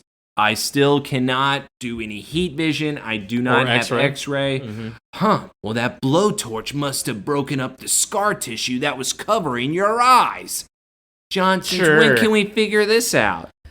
Oh, John just knows how healing works. He's been blind before. Great. You know what, though? Pete's still out there, guys. I have to go. Clark, Pete could be anywhere. Let's let Sheriff Adams help. John, what did we find out a few scenes ago with Sheriff Adams? Defund the police. Okay. So, why did Clark leave the warehouse? Because he had a blowtorch. He got his vision eyes. back, no? But Nathan had to spend time getting Pete out of the chair. So Why did he leave the warehouse? This didn't make sense to me when I watched it. I was like, why'd you go back home? You got your vision back. No, it's blurry. Oh my god, dude. Pete can wait. He's going to be good. It's because of all the breasts and the walls of that The porn shack distracted him. He's like, I got something else to do. Well, he takes Pete out of Whoa, here. you had these in here? Yeah. Hold on. I don't know if my vision's really that fixed. I haven't seen breasts in 8 hours. Oh, what is this? And by the way, cool art piece. Nathan doesn't have super strength. So how long would it take him to get Pete out of that chair into the tow truck? Oh, I didn't know the blowtorch caused the super hearing to go away. Wait, what if he's still at the junkyard? They never left. He just dragged him into the next... Because they go back later. So he just dragged him into the other room. No, I think we gotta find out. No, we're gonna find out. And Clark just leaves. All right, Pete, I know who you are. I'll come back later. Dude, it's ridiculous. And yeah, so Clark still puts on his sunglasses, you know, and he just... I wear my sunglasses at night so I can. We get to the hospital. No. We have to get to this first, Joseph, before. Oh, Clark, you know what? We do need to go help Pete, but let's go do something first. That's right. We're going to go to the hospital, and we're going to get Clark some nice sunglasses. Some nice regular glasses. This is the longest day ever. Prescription He's back glasses. in his red flannel. And for once, hold on, fellas, we have the real Clark Kent now. We have the real Clark Kent. This is his identity. He wears glasses and he's Superman. Yeah. When he's Clark Kent, he wears glasses. When he's Superman, This he doesn't. is the introduction. What a long way to get to this point. His vision was never the same after that day. 60 hours of television to get to this point. Unbelievable. Yep. God, I wish it was only 60. We got a nice nod here to Clark, obviously wearing his iconic sunglasses. Do they do the telephone booth in this show too? The Superman phone? Yeah. They've gone into telephone booths as a nod already. Remember when he does at the beginning of the season? Yeah, that's true, but it was more like in pain. And he switches. He takes off his shirt. He does take it off. He's like, yeah, but also it's because he ran out of quarters. That's right. Yes. That's right. I do want to say, though, this goes back to your point earlier, Joseph. This doesn't make sense, guys. How does Clark say, I don't know where he is? Okay, Clark, well, what's your plan? My plan is that when Judge Ross dismisses the charges, I'm gonna follow Masterson home and I'll know where Pete is. John says, that's the dumbest fucking plan I've ever heard. He's like, kind of a stretch, huh? But that's all I've got. And they just accept it. You really do. Yeah. They just, It's that's it. It's all right. Well, good luck. Good luck, son. And now we go to Lionel's office in Metropolis, and Chloe shows up. And I think we first get a confirmation here that Metropolis is 3 hours away. Yeah. That's the first time we've confirmed this. So this is now same day, though, nighttime. Nighttime, that's Okay. right. Longest day ever. So this is just Kansas City then. Pretty much. Yes. They wake up ass early, bro, just have a whole day ahead of them. But we do have now Chloe walking in where she says, okay, Lionel, I'm like really done with all of this. I'm no longer going to be working for you. And he says, what do you think you're going to be doing? Well, I'm going to still be working my column at the Daily Planet, so I don't really need you. Oh, I forgot to tell you, Miss Sullivan. You've been let go. You're fired. You want to know why? Because you forgot that little bit of information, that I have all the control and you have nothing. You're out of your league, kid. Yeah, he's a bad man. He's drinking coffee at 8:30 at night too. You see this? Dude, he doesn't go to sleep, bro. He does, though, accuse Chloe of this, saying, you decided to talk gossip with my son, saying I was talking shit behind his back. So you know what, Chloe? I decided to take care of your column. I don't know what you're talking about, Lionel. I didn't do any of that. Yep. What are you saying? Chloe is really lost, and he's like, what? Yeah, I like your tricks. Yeah, good try. My very own words being thrown back in my face? Please, Miss Sullivan. Imagine how mad I was, huh? To be insulted from my own son. He's bald.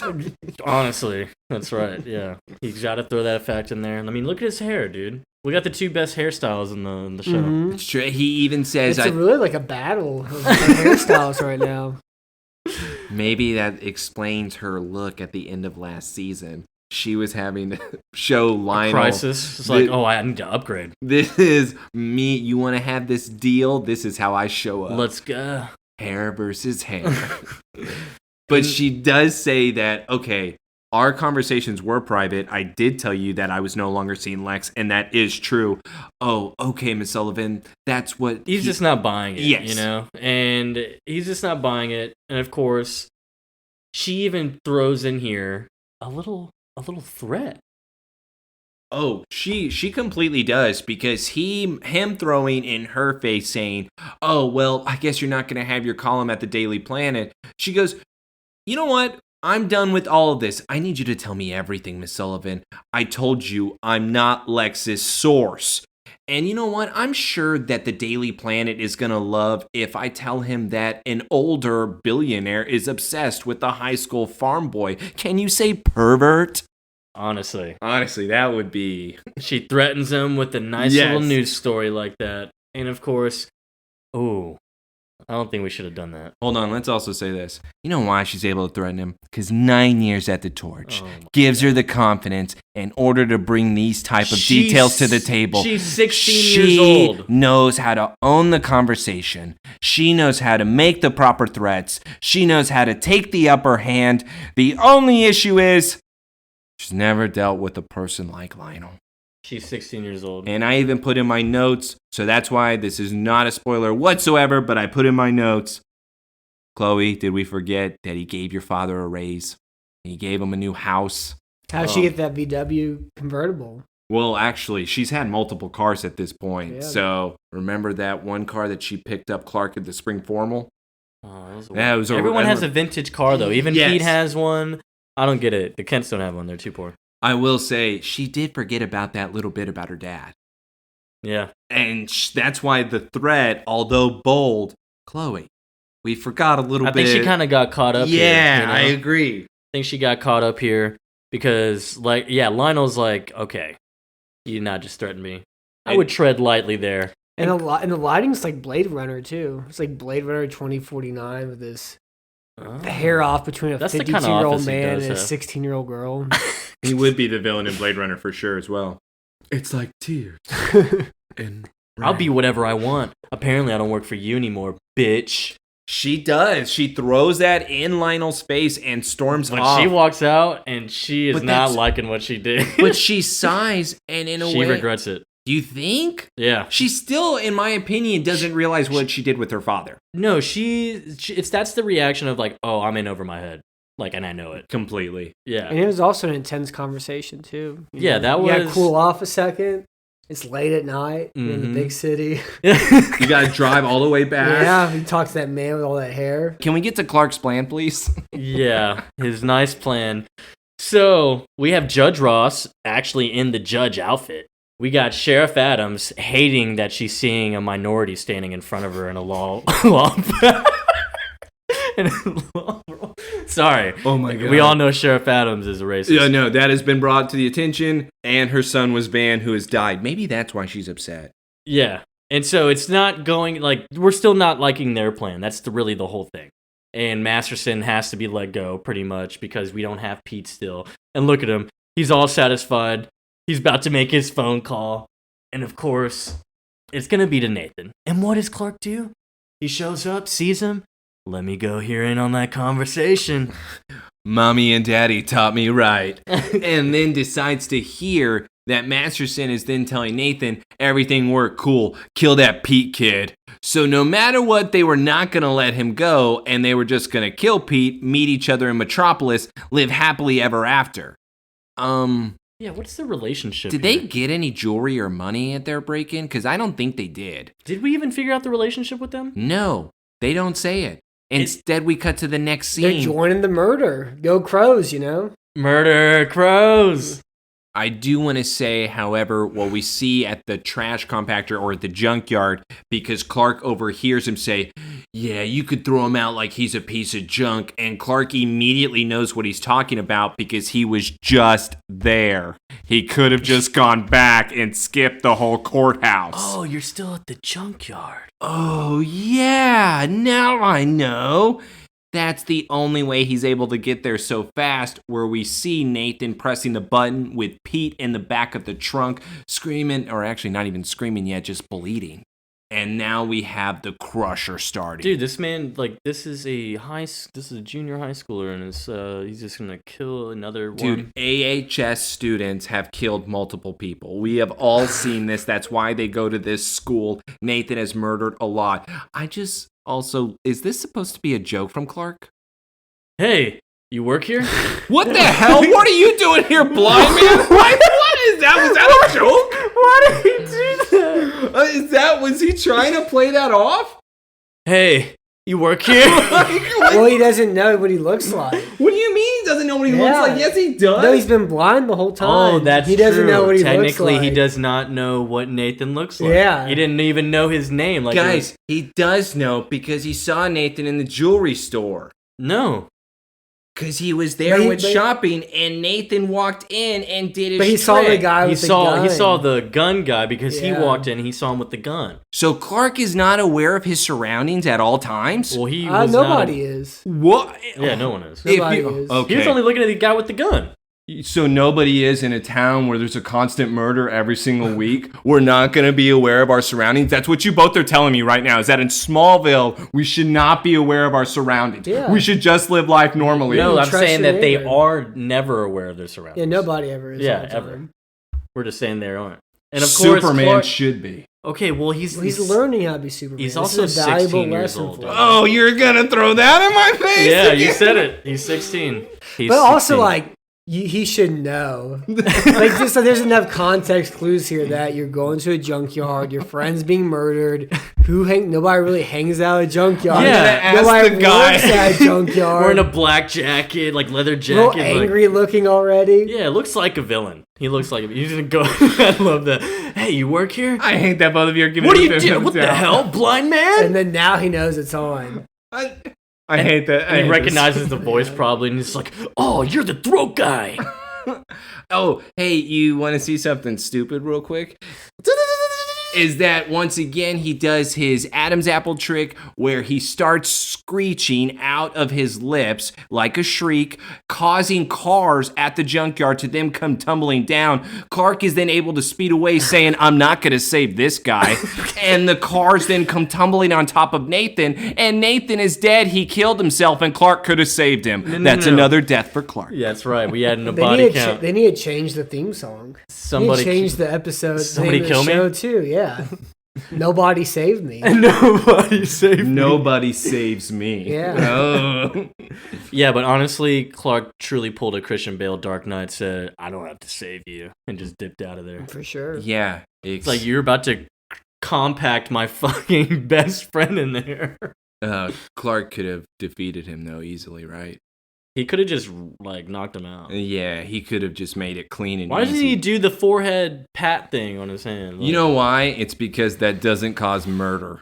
And that also puts his DNA on somebody, so he has to keep it as clean as possible. True. Okay. But thank God he's able to hear Pete scream for him, where then he's able to find him. Clark, of course, uses his super strength to break that compactor, where now Pete is saved. Pete hates his life, dude. He hates keeping his secret. I swear. I would hate it. Yeah. Once again, Ryan has told us this. Pete hates it completely. He feels like that it's too much for him to burden. Oh, Pete, you never told me that. Yeah, how did I never knew? I just wish we would have had See, this is the talent. Yeah, I see. I needed a better fight scene. Oh, it's That trash. wasn't even a fight scene. It's absolutely awful. That's what I get. There's a real Icarus tale, you know? He flew too close to the sun with his throat thing. Yep. Dude, all the time, willy-nilly, not thinking about the consequences of it. I know. The first time was just shattering glass everywhere. Yeah. Could have hurt someone, which it did. Now he's knocking a whole skyscraper of cars over. We don't even know how he got his power. Nope. We don't even know if it's We kryptonite. don't even know the relationship with him and the other guy. We can't even put it on any type of list. So Like all good cinema, it leaves a lot to be understated and to decipher on your own, you know? What? No, that is not good cinema. Yeah, this Good is cinema is not to question. How'd you not know that you were just here? The fight scene was awful. But I need something better out of these people. Nathan should have been explained further. We should be asking for more. We have seen more from these episodes, and I think it's because last week was good. It's just like they just introduced a new power. That's the main point. This is filler. And then it's like, kinda. We don't have a story, but we have to just have something. We had- Let's give them a new power. We had to throw in the new power, That's shitty it. story. All the other new powers, though, seemed a little bit better. This one is easily the weakest that we've been introduced. Mm-hmm. Come on, we could have done something better with hearing. Maybe. Like maybe he listens to Lana and Adam have their first date. Oh my God. He learns how to really listen to and understand women. Yes! See, now we're getting into it. That would have been awesome high school drama. It would have been much better than just some villain of the week that they don't even care to explain. What would be really cool? How about an Adam's apple that goes up and down really fast? It's a good trick. I don't know how he does it. I love it so much. And hey, let's ask the question though. If this was a kryptonite power, what was he doing in order to give him that power? It was like a cereal box, and he forgot to pull the toy out of it and accidentally ate it. The toy was like kryptonite, like a speck of it or something. so it's the toy just lodged into his throat. Yeah, they didn't like put in the box. They actually put in the bag of cereal. He didn't pull it out, and he ate it on accident. He had a And they cut his throat or something. His larynx. We got like it cut his Adam's apple. Ooh, yes. Eating Or maybe some good old cereal. his father had been screaming at him his entire life, and then he learned how to scream back. Oh, and it ended up killing his parents, and that's why he's with Masterson at the junkyard. Oh, Look, see, this is where we have to fill in our own holes, man. yeah, because they didn't do a damn thing this episode. All right, so yeah, we come to the Talon now, and we have, of course, Pete Your just boy! telling his story about how he was kidnapped and rescued, and it's like all these hot girls just surrounding him. They're just like, "Well, I'm glad you're okay. Call me, kiss on cheek, and everything." That girl's like 25. What is going on here? She does not go to high school. Oh, the rich boy's safe. Hey, I'll blow you later.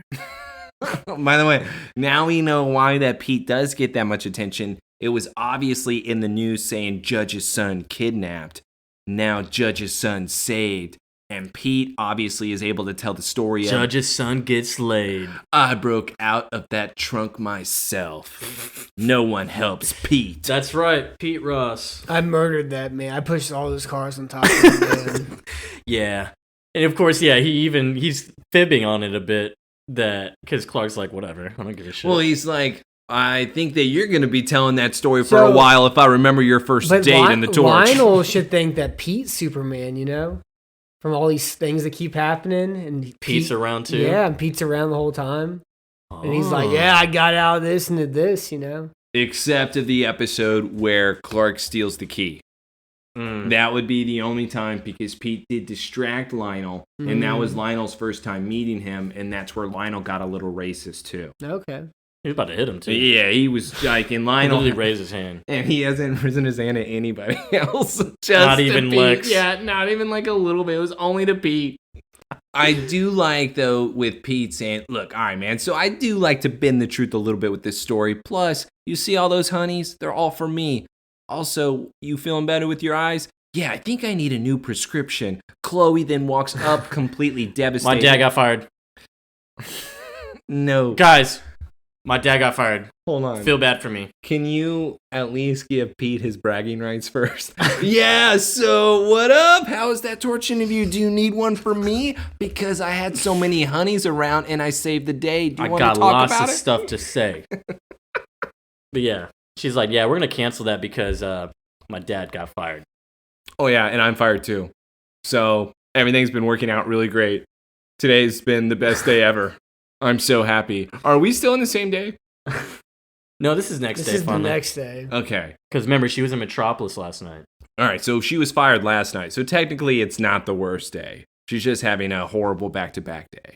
Yeah, and she's realizing, yeah, in over your head, bro. Shouldn't have done that. Well, I do like that Clark is like, whoa, wait.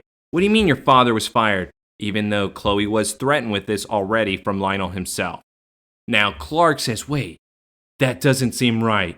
We need to fix this. Why don't you go talk to your friend Lex? He's the one that dropped the axe on him. Wait, what? It's a private company. They can do what they want. It's a private company. Why is Lex the one that's... Now, it would be awesome if Clark said that. Well, Chloe, it's a private company, so... I mean, I can't speak for the CEO or anything. It's like... I know the two owners. And, She's crying. They banned me on Twitter. Chloe, it's a private company. Oh my. And I will give you this. Chloe would be the person that is banned on Twitter. For sure. Yeah. For sure. Yeah. That's why she's the best. And of course, now we're going to jump to the scene where Clark goes and confronts Lex about this. Oh, that's what you call that? Yeah. Oh, confronting. okay. Yeah, He's you're going to call this confronting confronting, huh? Yeah, we're back at the mansion. And of course, I think Clark's already waiting He's for him. waiting for him. He's ready. He is about to rip Lex a new asshole. And Lex is like, hey, man, I heard you got a good recovery. He's like, yeah, anyways, Chloe's dad got fired and she said you did it. So what the hell's your problem? Well, apparently his performance was seriously lacking, Clark. And it's like, what is happening here? Because Lex would know that's not true.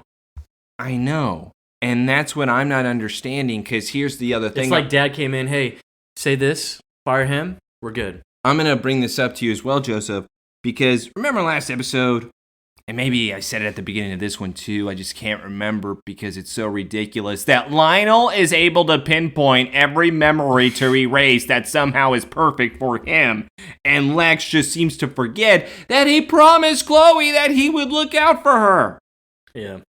And that he would help her protect, and that they would be able to solve his father's story together. Well, that can go back with his theory now. I mean, Ultra. Well, yeah, the MK Ultra. Wouldn't you say they were going to erase definitely a certain amount of time, or try to? Yeah, it's like, yeah, I think that's what's happening here. Like either months or years. I just still... It's depending a how extreme it is. week-long dissociative state. Now he's snapped back, and he's wearing a different outfit now, too. I do also hate, if a good argument for sticking up for your friend's dad getting fired is, come on, Lex, he's worked there for years. That's not... You're not really sticking up for the guy. You're not even saying he's a hard worker. This is a 16-year-old response. Yeah, but he said that he would take care of it, and actually, I thought Clark would take care of this too. Instead, Lex throws in his face, Clark, my father suspects he's the one that's spreading awful rumors about me. What? What are you talking about? What do you mean gossip? Look, it's not about being right. It's about positioning. And he just says, look, Chloe's father is a causality. Yeah, this is where Lex mentions to Clark, Or a casualty. This is just my father winning a battle. Oh, and Chloe's father is just a casualty, Lex?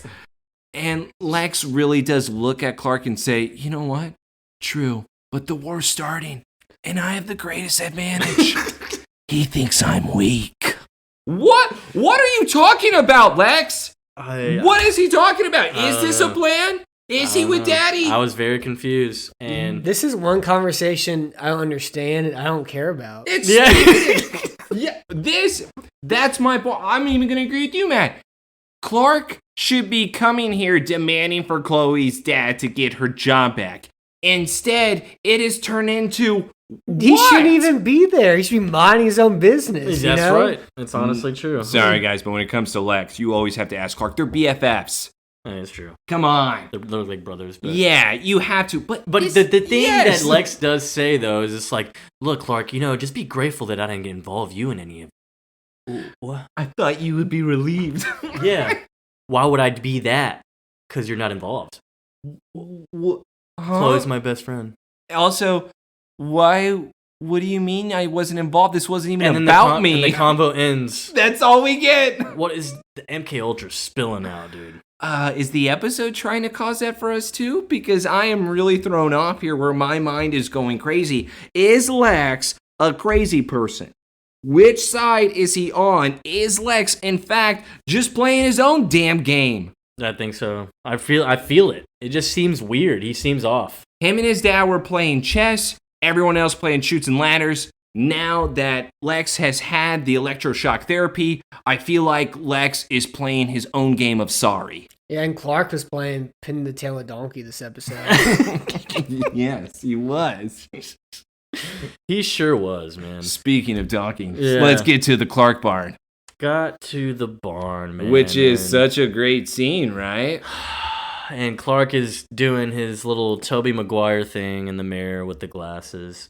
And what if he started unbuttoning his shirt, doing it too? Look at these guns. Ugh. I can see my arms again. I miss looking at my body. And of course, he's noticing that he doesn't need the glasses. And of course, here's Lana. She just pops up. Hi! Yeah, she didn't walk up. She just popped like a mole. Hey! She was like hiding behind. Like a mole person. And she's there. And of course, it's just, again, it's awkward off the top. And he's like, I'm glad you're here. And it's like, I'm sorry about yesterday in the truck. Yeah. You damn should be. Right, yeah, you should damn be. right, you son of a bitch. Don't ever do that again. That was weird, bro. That was so weird. And she is still uncomfortable wanting to talk about it. Clark then looks down. He admits, I was way out of line. Yeah. I was feeling vulnerable. Clark, I don't want to talk about this anymore. I gave you plenty of chances. The reason why I pulled away, it's because, there's someone else. I met an asshole at physical therapy, and I don't know anything about him, but guess what? He's hot. And I drank his Jell-O. Yep, that's exactly for a week straight. Remember when I said that my mouth tasted like Jell-O? It was his. Mm-hmm. He gave me all his Jell-O. And he's dehydrated in the hospital bed because of me. Because I drank all of his Jell-O. Well, I mean, Lana does say to Clark, well, I just don't know how I feel about him yet. Well, obviously, if you're here and telling me about him, you've decided. Oh, your silence is deafening. She says, maybe you're right.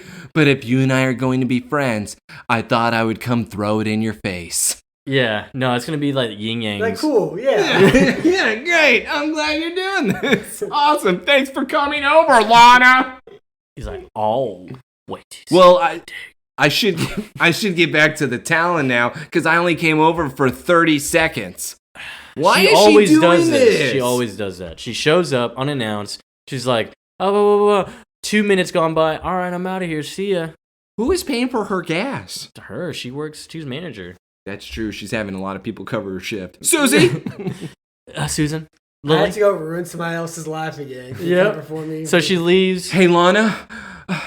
Thanks for being honest with me. Yeah, he's like damn near crying. Thanks for being honest. And she is about to cry too. Well, it's the only way a relationship can last, right? You were never honest with me. Boom. Oh, shots fired, dude. Like, she totally just roasted this man. Spit roasted. You are my heart. Okay. It's also funny because I think I've had 4 awkward conversations like this my entire life, and this man has had 4 in the last 24 hours. Dude, it's always awkward with them too, bro. I don't think they ever really had normal conversations, really. And you know what's crazy is that Clark could have avoided all these tears for both of them. Lana also walks down the stairs, and I actually have something to ask you both. Mm-hmm. When Lana tells Clark, I'm feeling this about another guy, does Lana just want him to respond with, I'm not going to give up on you? Instead, yes, dude. It's that typical girl. It's like how Chloe was, bro. So setting the bait. But this is my issue with what Clark did then, and which is why it makes it worse. And by the way, the scene ends with Clark using his super hearing in a mean way, overhearing Lana crying in her vehicle, and that's when we have the credits rolling. He's like, I'm so glad I made you feel bad. Feel bad. Oh, feel bad. oh, Lana, I want you to feel so bad. you're miserable. This is not how the ending was supposed to go. Clark Kent's a pervert. I do want to say with Clark, he had all of his chances in the world, and once again, the reason why that scene in the truck is now worse. So you only hit on her because you thought she was going to be easy? And the moment that you have to work hard for her because you rejected her, you say, oh, I'm out. I'm out. Yeah, you have fun with him. Oh, you're a complicated woman now. Yeah, he seems like a great guy, Lana. Go to him. I think you know who to choose. Like, you don't fight for her at all. You deserve nothing, Clark. This is why I hate you this episode. And even though Lionel is worst parent of the year easily, Clark, you still may be villain of the year. Dude, I said it last year. I said it last season. You were a year too early. Mm. I can't believe that truck scene now. He doesn't even fight for her. Lana wants him to say something, and his response is, you got a new guy? Cool. All right, never mind. I'm not about this. It's too complicated. He hasn't been smoking, you know? He got blind. He hasn't been smoking, so. Well, that's true. He probably couldn't find his stash. Maybe that's why he got mad at the radio. Where's my fucking... Oh, for the glaucoma, you know? Yeah, exactly. It's like, maybe weed will help. Oh, I can't find it. it. Drive down to Oklahoma where it's legal, you know? Dang. That's what he should have done, but he can't drive. And he can't tell his parents. Yeah. No, he can drive. Oh, he could have just flew over there. Even ran though... real fast to Oklahoma. Oh, he doesn't fly, dude. Or he could have ran fast to Oklahoma. Yeah, fucking run through people and buildings. Yeah, just to go buy Blind legal as shit. marijuana for his eyesight. Is he allowed to drive after destroying John's truck? Dude, I would revoke his license. I'm not even DPS and I'll do it. Clark, as a concerned neighbor, I'm going to have to take your license. Yeah, I'm the sheriff. I can actually do this. Clark, the last time you drove, you went to your next door neighbor's house and you crashed your daddy's truck.